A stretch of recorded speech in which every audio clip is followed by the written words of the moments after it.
కూటమి ప్రభుత్వ రెండేళ్ల పాలనకు వ్యతిరేకంగా వెన్నుపోటుకు రెండేళ్లు పేరుతో నిరసన ర్యాలీకి పిలుపునిచ్చింది వైసీపీ. నెల్లూరు రూరల్ ఇన్ఛార్జ్ ఆనం విజయ్ కుమార్ రెడ్డి ఆధ్వర్యంలో భారీ బైక్ ర్యాలీ నిర్వహించారు. కూటమి ప్రభుత్వం అబద్ధపు హామీలిచ్చి ప్రజలను మోసం చేస్తోందంటూ విజయ్ కుమార్ విమర్శించారు.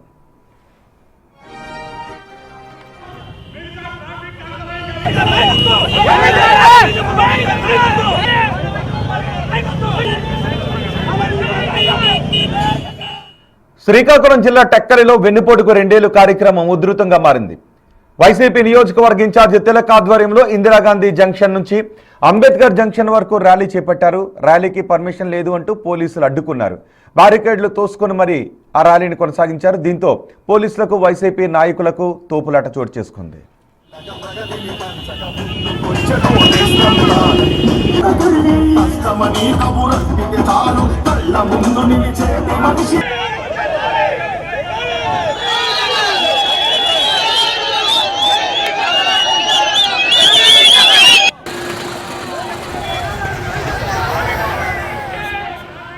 గుడివాడలో వైసీపీ వెన్నుపోటుకు రెండేళ్ల నిరసన ర్యాలీలో మాజీ మంత్రి కొడాలి నాని పాల్గొన్నారు.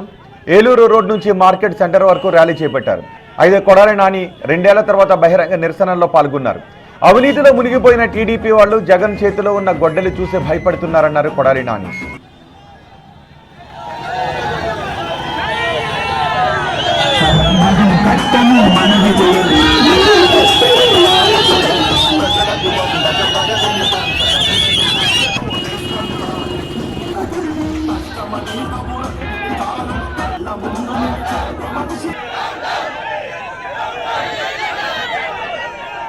ఎన్టీఆర్ జిల్లా మైలవరంలో వెన్నుపోటు కార్యక్రమం ప్రారంభమైంది. ఇబ్రహీంపట్నం నుంచి వైసీపీ శ్రేణులతో మైలవరం బయలుదేరారు మాజీ మంత్రి జోగి రమేష్.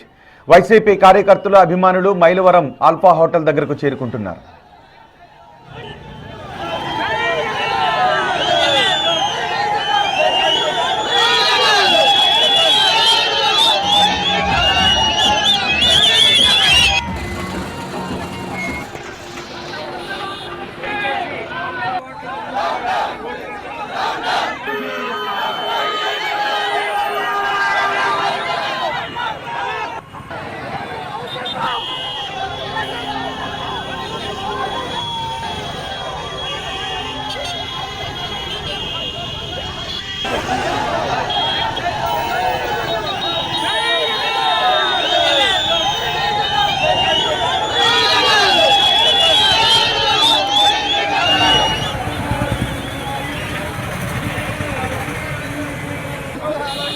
దయచేసి ఆల్ఫా వాటర్ ముందున్న వాళ్ళంతా రోడ్డు దగ్గర రావాల్సింది కోరుతాను.